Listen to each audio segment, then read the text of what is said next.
Hello, dear friends. Today is Monday, the memorial of St. Andrew Dunglac, priest and companions martyrs, on November 24th, 2025. I wish you an abundance of God's grace and His peace. Before we listen to the gospel reading and pray together, please remember to subscribe so that we can encounter the Lord every day on this channel. Now, let us listen to God's word, ponder it in our hearts, and lift up our prayer. First reading, a reading from the book of the prophet Daniel. In the 3rd year of the reign of Jehoiakim, king of Judah, King Nebuchadnezzar of Babylon came and laid siege to Jerusalem. The Lord handed over to him Jehoiakim, king of Judah, and some of the vessels of the temple of God. He carried them off to the land of Shinar and placed the vessels in the temple treasury of his God. The king told Ashpenaz, his chief chamberlain, to bring in some of the children of Israel of royal blood and of the nobility, young men without any defect, handsome, intelligent, and wise, quick to learn and prudent in judgment, such as could take their place in the king's palace. They were to be taught the language and literature of the Chaldeans. After 3 years' training, they were to enter the king's service. The king allotted them a daily portion of food and wine from the royal table. Among these were men of Judah, Daniel, Hananiah, Mishael, and Azariah. But Daniel was resolved not to defile himself with the king's food or wine, so he begged the chief chamberlain to spare him this defilement. Though God had given Daniel the favor and sympathy of the chief chamberlain, he nevertheless said to Daniel, "I am afraid of my lord the king. It is he who allotted your food and drink. If he sees that you look wretched by comparison with the other young men of your age, you will endanger my life with the king." Then Daniel said to the steward whom the chief chamberlain had put in charge of Daniel, Hananiah, Mishael, and Azariah, "Please test your servants for 10 days. Give us vegetables to eat and water to drink. Then see how we look in comparison with the other young men who eat from the royal table, and treat your servants according to what you see." He acceded to this request and tested them for 10 days. After 10 days, they looked healthier and better fed than any of the young men who ate from the royal table. So the steward continued to take away the food and wine they were to receive, and gave them vegetables. To these 4 young men, God gave knowledge and proficiency in all literature and science, and to Daniel the understanding of all visions and dreams. At the end of the time the king had specified for their preparation, the chief chamberlain brought them before Nebuchadnezzar. When the king had spoken with all of them, none was found equal to Daniel, Hananiah, Mishael, and Azariah, and so they entered the king's service. In any question of wisdom or prudence which the king put to them, he found them 10 times better than all the magicians and enchanters in his kingdom. Now let us listen to the responsorial psalm together. Glory and praise forever. Blessed are you, O Lord, the God of our fathers, praiseworthy and exalted above all forever. And blessed is your holy and glorious name, praiseworthy and exalted above all for all ages. Glory and praise forever. Blessed are you in the temple of your holy glory, praiseworthy and glorious above all forever. Glory and praise forever. Blessed are you on the throne of your kingdom, praiseworthy and exalted above all forever. Glory and praise forever. Blessed are you who look into the depths from your throne upon the cherubim, praiseworthy and exalted above all forever. Glory and praise forever. Blessed are you in the firmament of heaven, praiseworthy and glorious forever. Glory and praise forever. Alleluia, alleluia. Stay awake, for you do not know when the Son of Man will come. Alleluia, alleluia. Let us listen to the word of the Lord. The Holy Gospel according to Luke. When Jesus looked up, he saw some wealthy people putting their offerings into the treasury, and he noticed a poor widow putting in 2 small coins. He said, "I tell you truly, this poor widow put in more than all the rest, for those others have all made offerings from their surplus wealth. But she, from her poverty, has offered her whole livelihood." Let us reflect together on the Word of God. When we hear about the rich placing large sums into the treasury and a poor widow dropping in just 2 small coins, it is very easy to turn this into a simple moral. God doesn't care how much you give, only that you give from the heart. That is true, but the gospel is doing something deeper and more uncomfortable than a slogan. Jesus is sitting opposite the treasury, quietly watching people. He is not distracted. He is not impressed by the noise of the coins or the elegance of the donors. He sees beneath the surface. When he notices the widow, he is not only admiring her, he is also gently judging the way we measure value. The wealthy are given from their surplus. They are not evil for doing so. The temple needed their gifts, but there is a hidden safety net under their generosity. They give and they still feel secure. They give and nothing in their lifestyle needs to change. Their offerings are real, but they cost them very little at the level of trust. The widow is different. Her offering is tiny in financial terms, but it is enormous in terms of faith. Those 2 coins represent her whole livelihood. That means that when she drops them into the treasury, she is not sure what she will eat tomorrow. She can no longer lean on her own resources. In a quiet, unspoken way, she is throwing herself into the arms of God. Jesus sees this and calls his disciples. "I tell you truly, this poor widow put in more than all the rest." He does not say she put in as much or something equally valuable. He says more. In other words, the gospel invites us to change the way we calculate what is much and what is little. We usually measure by quantity. God measures by trust. We usually admire what is impressive. God notices what is hidden. We usually count what can be seen. God weighs what is invisible. The poor widow has no human power, no social standing, no voice in the temple. If she were not mentioned in the gospel, no one would remember her. Yet Jesus immortalizes her small gesture. Her story is proclaimed all over the world, while the names of those wealthy donors have disappeared into history. This alone should make us stop and think. What are the gestures in my life that look small, but are huge in God's eyes? And what are the gestures that look big, but might be small in His eyes, because they do not touch my heart, my security, my comfort? This gospel is not primarily about money. It is about the posture of the heart. The treasury is just the stage. The real drama is the relationship of each person with God. The wealthy give to God, but they still remain in control. They give a portion, but keep the power. The widow surrenders control. She does not make a speech. She does not draw attention to herself.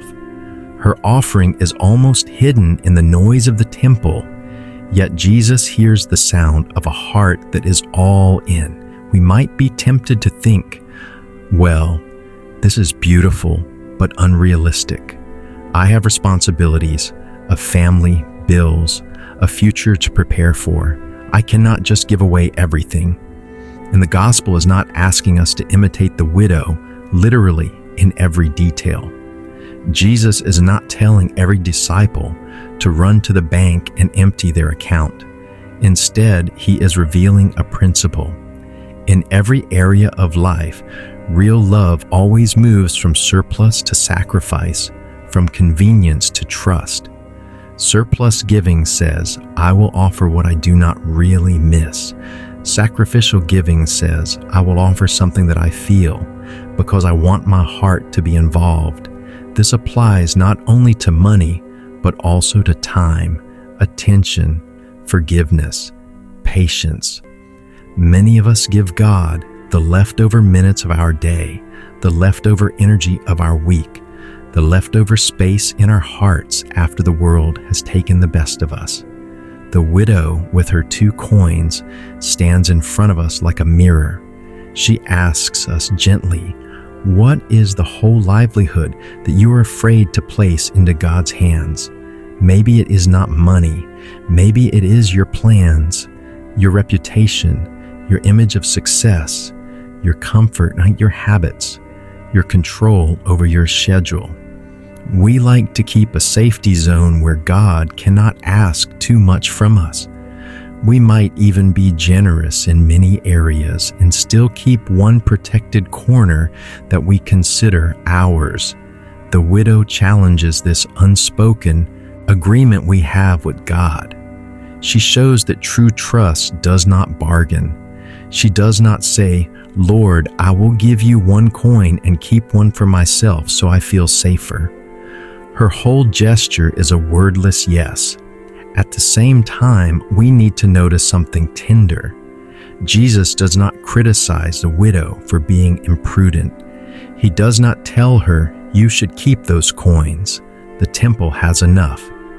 He honors her because her action is an act of worship. She is not trying to manipulate God, not trying to buy a miracle. She is simply saying, with her life, everything I have ultimately comes from you, and I trust that you will take care of me. This is why her poverty becomes her richness. Her lack of material security becomes a space where God can reveal His faithfulness. When we cling to our surplus as our ultimate security, we close the door to deeper experiences of God's providence. When we dare to open our hands a little more, when we accept to feel the risk of loving and giving, we also open a window for God to act in new ways. In this light, the gospel is not meant to make us feel guilty because we have more than the widow. It is meant to awaken a desire to grow in freedom. Jesus is not shaming the rich. He is inviting them and us to a deeper place. The question is not how much do you have, but how much of your heart is available to God. There are rich people in the gospel who become great saints because they let Jesus touch their hearts, and there are poor people who can cling to their little as tightly as the rich cling to their much. What separates the widow, it's not just her external situation, but her interior posture. She holds nothing back from God. As we look at our own lives, this passage invites us to an honest examination. Maybe we are faithful in many areas, but there's one place where we still give God only from our surplus. Maybe we keep certain relationships outside His light, or we live our faith publicly, but guard our private choices as off limits. The widow encourages us not with a harsh command, but with a quiet example. She tells us that it is possible to love God in such a way that trust becomes more important than control, that fidelity becomes more valuable than comfort, that union with Him is worth more than the security that money or status can provide. What happens in the heart of Jesus as He watches that scene in the temple? The gospel gives us only a few words, but behind them we can almost sense His emotion. He has spent so much time confronting hypocrisy, empty show, religious pride. Now in front of him stands a simple, anonymous woman whose life embodies everything he is teaching. In her small gesture, he recognizes a reflection of his own mission. One day soon, Jesus himself will offer not from his surplus, but his entire life. On the cross, he will not give a portion of his strength or a fraction of his time. He will give his whole self, body and blood, soul and divinity. The widow's offering is like a fragile foreshadowing of that total gift. Perhaps this is why he calls his disciples quickly. Come, look, do not miss this. Learn to see as I see. They are used to noticing what looks powerful and impressive. He wants to train their eyes to notice what heaven celebrates. In that sense, this gospel is not only about generosity, it is about discipleship. To follow Jesus means allowing him to re-educate our way of seeing. In our world, value is usually tied to numbers. How much money, how many followers, how many views, how many results. We carry that mentality into the spiritual life almost without realizing it. We think that a successful day is one in which we have done many things, checked many boxes, achieved visible progress. But Jesus, looking at the widow, teaches us that sometimes the greatest acts of love are completely unseen, unmeasured, unnoticed by others. A tired mother who patiently attends to her child during the night, a worker who refuses to lie, even if it costs him a promotion, a young person who chooses purity when no one is watching, an elderly person who offers their loneliness quietly for the salvation of souls. These gestures might feel like 2 small coins, but in the eyes of God, they are immense. He measures not by applause, but by fidelity. He counts not the size of the action, but the depth of the love. This can be very consoling for those who feel small, hidden, or incapable of doing great things. The widow tells you your little, when given with trust, is not little in God's kingdom. At the same time, it is also challenging for those who have many gifts, talents, or resources. The gospel asks, are you giving in a way that really touches your heart, or do you hide behind the comfort of doing just enough to feel generous without ever needing to rely on God? We also cannot ignore the social dimension of the text. The fact that a widow is left so poor that her whole livelihood consists of 2 small coins raises uncomfortable questions about justice and care for the vulnerable. The law of Israel repeatedly insisted on protecting widows, orphans, and strangers. Yet here is a widow who is materially fragile, and the religious system is still receiving her last coins. Jesus does not directly denounce that in this passage, but elsewhere in the gospel, he criticizes those who devour widows' houses. So this scene invites us not only to admire her faith, but also to examine our structures and communities. Do our parishes, our ministries, our families create spaces where the vulnerable are supported? Or do we sometimes benefit from their hidden sacrifices without noticing their needs? True worship of God cannot be separated from justice. The widow's offering is holy because of her heart, but the community around her is still called to conversion. In our own context, this means that generosity is not only about what we drop into the collection basket. It is also about how we use our influence, our skills, our positions to make life more dignified for those who are carrying heavy burdens. Perhaps the Lord is inviting some of us to be treasuries of mercy, places where people can come and offer their pain, their questions, their fears, and find that they are not alone. When we listen to someone patiently, when we accompany them in their struggles, when we stand beside them in practical ways, we are honoring the God who sees and loves the hidden sacrifices of the poor.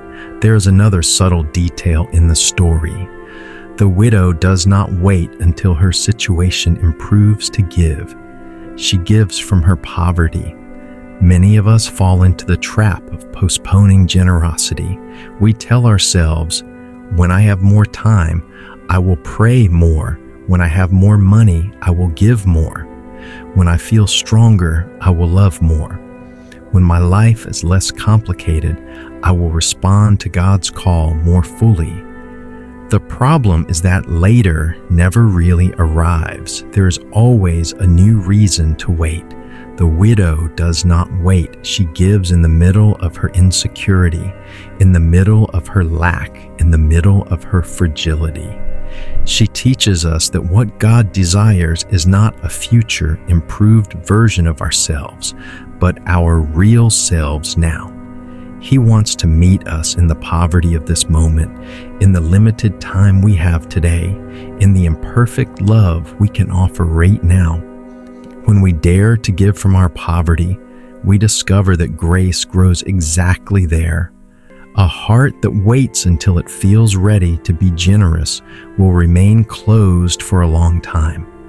A heart that risks a small step of trust today begins to live in a different logic, the logic of the kingdom. Finally, this gospel invites us to recognize that God Himself is not a distant observer who demands sacrifice while remaining untouched. In Jesus, God becomes the poor one who gives all. Christ on the cross is the true widow's mite. God's whole life poured out, hidden in the poverty of a crucified man, apparently insignificant in the eyes of the powerful, yet infinitely valuable. When we contemplate the widow in the temple, we are really being led to contemplate Christ. And when we contemplate Christ, we are led back to the widow, because He tells us, "Where I am, there also will my servant be." To be close to Him is to enter into this movement of self-gift, not reckless, not irresponsible, but rooted in the certainty that the Father is faithful. We will each live this in different ways according to our vocation, our responsibilities, our circumstances. But the invitation is the same. Move from surplus to trust, from controlled generosity to real self-offering. Wherever you feel poor today, in strength, in patience, in courage, in hope, that can become the place where you unite yourself most deeply to the widow and to Christ. You may feel as if you have only 2 small coins of energy, time, or love left. If you offer them honestly to God, He sees, He understands, and He delights in that gift more than you can imagine. Let us lift up our prayer before God.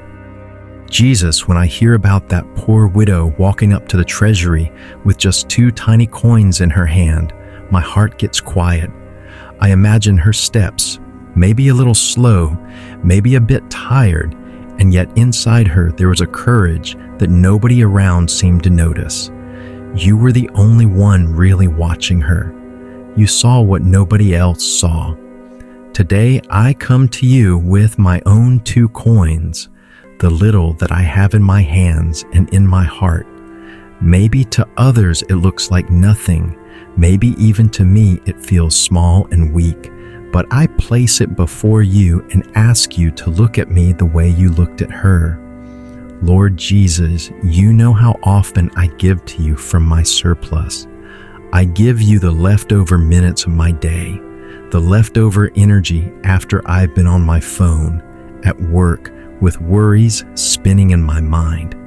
I offer you what does not really cost me much, a quick prayer while I am distracted, a short act of kindness when it is convenient, a little patience when I still feel in control. Today, through this gospel, You gently show me another way. You show me a woman who trusted you so much that she placed her whole livelihood in your hands. She didn't make a big speech. She didn't ask people to admire her. She just trusted. Lord, I confess that I am not like her yet. I am afraid of letting go. I am scared of not having enough, not being enough, not being secure. Deep down, I keep many safety nets around my heart. I keep plans B and C. I keep hidden corners where I say to myself, this part of my life is mine. I decide here. And yet, when I see the widow in front of you, something in me longs for that freedom. I want to trust you like that. I want to be able to say with my life, Jesus, you are enough for me, even when my hands feel empty. So I bring to you, Lord, not only the coins in my wallet, but the coins of my everyday life. I bring my time, which I often waste or fill with noise.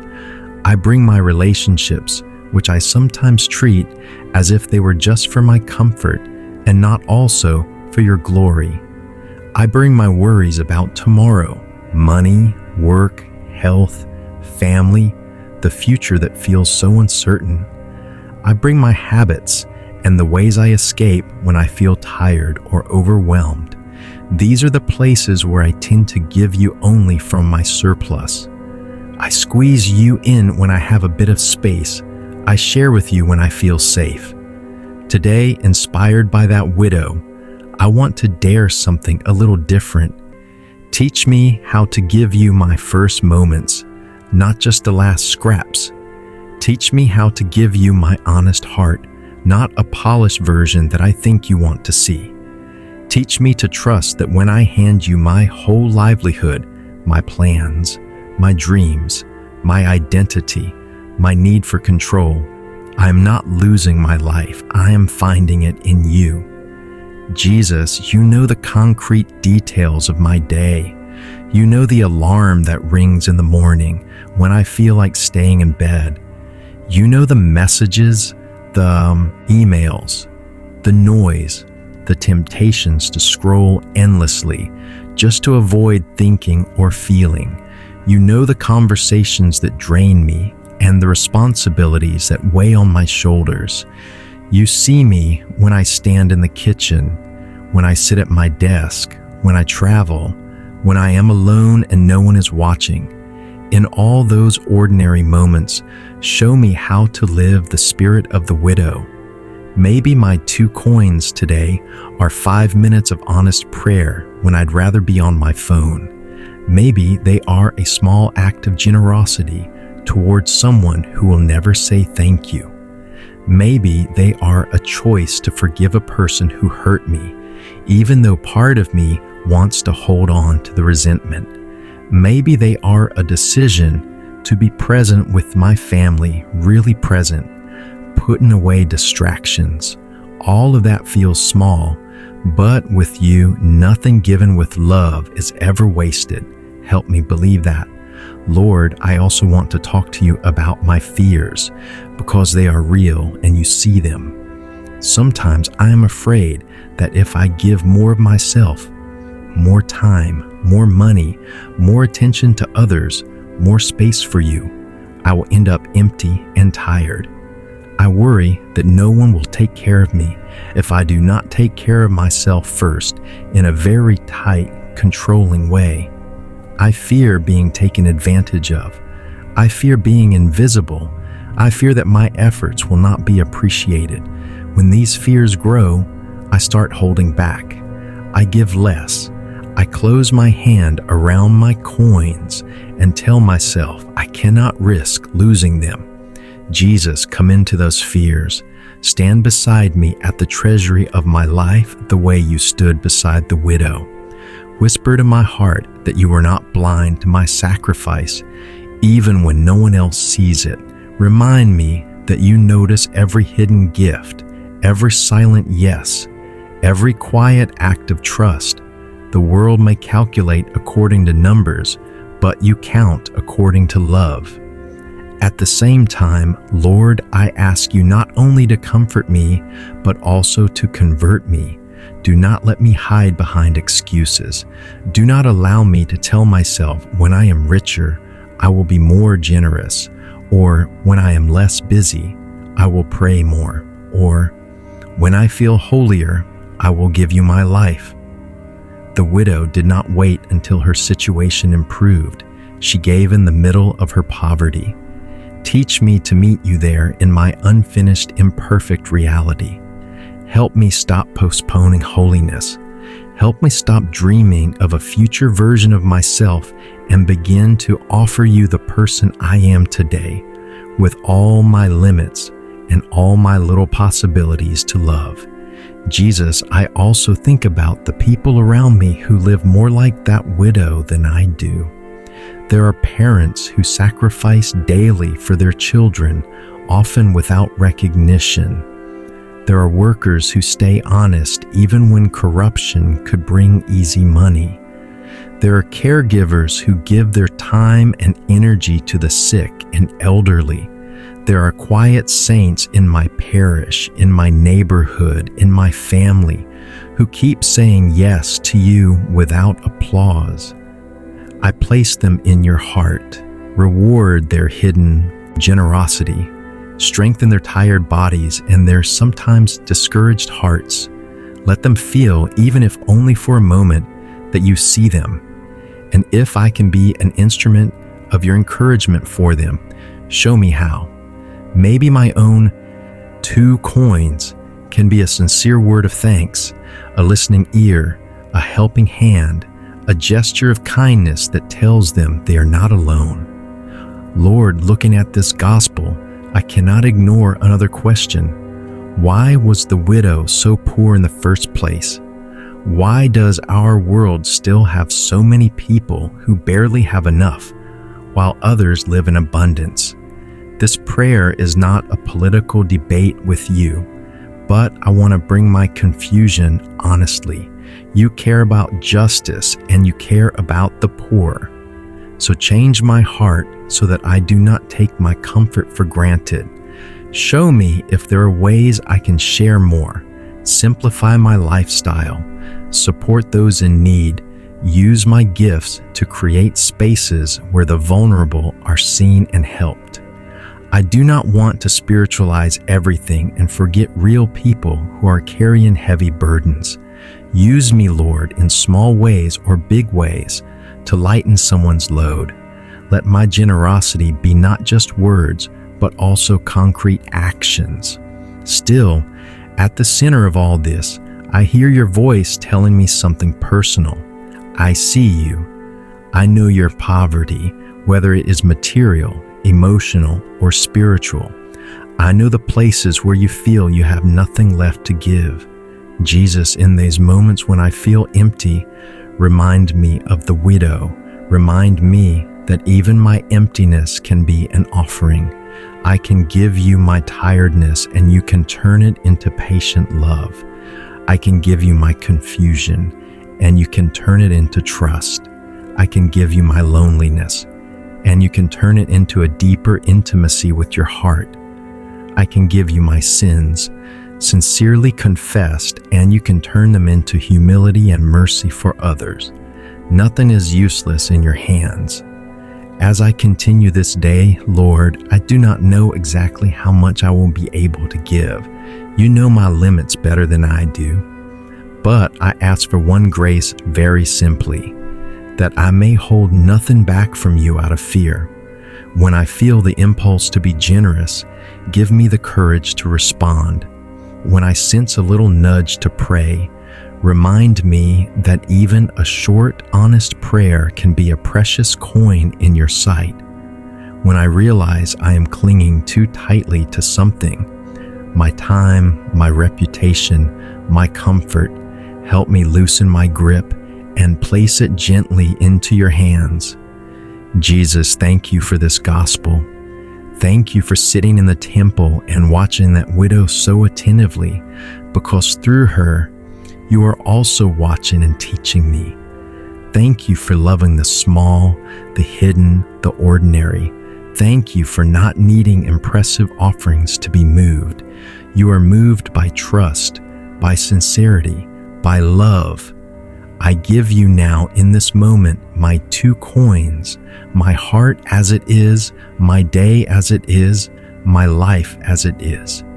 Receive them, bless them, multiply whatever can help others, and purify whatever is mixed with selfishness.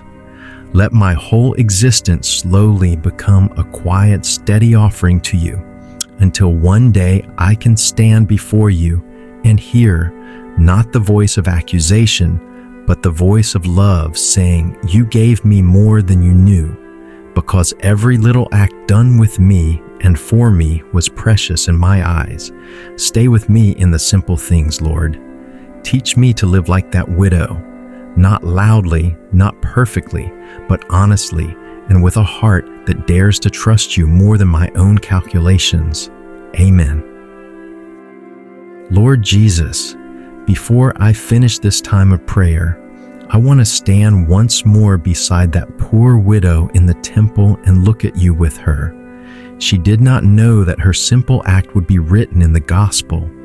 She did not imagine that centuries later, people all over the world would still be talking about her 2 coins. She was simply loving you in the way she knew how, with the little she had. That is what I want for my own life too. I do not need my name to be remembered, but I ask that my love for you may be real. Even if no one else notices, even if my efforts seem small, let my heart remain turned toward you. Let my secret choices, my hidden sacrifices, my quiet acts of service become like these 2 coins, small in the eyes of the world, but precious in yours. Today, Lord, I give you my day in that same spirit.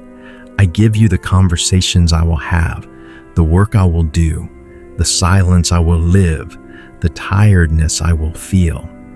I give you the moments when I will be tempted to close in on myself, to complain, to compare, to despair. Come into those moments with the gentle strength of your Spirit. Remind me of this widow and whisper to my soul, "Trust me. Do not be afraid of giving yourself. I am here. I see you. I will not abandon you." When I feel unnoticed, remind me that you are watching with love. When I feel that my little good does not change anything, remind me that every act of love given to you has a place in your heart and in your plan. When I feel empty, remind me that emptiness can be holy if I place it in your hands and allow you to fill it in your time. Finally, Lord, I want to say thank you. Thank you for all the people who have been widows in my life, given quietly and faithfully without asking for recognition. Family members, friends, priests, religious, brothers, and sisters in the faith who live their yes to you in ordinary ways. Bless them and reward them, and thank you because you yourself became poor for our sake, offering not just something, but your whole life on the cross. You know from the inside what it means to give everything, so I entrust my heart to you again. Take my fears and turn them into trust. Take my selfishness and turn it into generosity. Take my plans and purify them in your love. With that poor widow, I place my 2 coins into your treasury and I walk away, not with certainty about tomorrow, but with confidence in you. Stay with me, Jesus, in every step of this day and lead me, little by little, into the freedom of those who know that their true wealth is you alone. Amen. And if, at the end of this day, I look back and notice more weakness than success, more falls than victories, keep my heart from despair. Let me remember that you were pleased with the widow, not because her gift was great, but because it was true for her. When I have done what I can, even imperfectly, let me fall asleep, trusting that you receive it, and that tomorrow you will invite me again to offer you my little with love. O Jesus,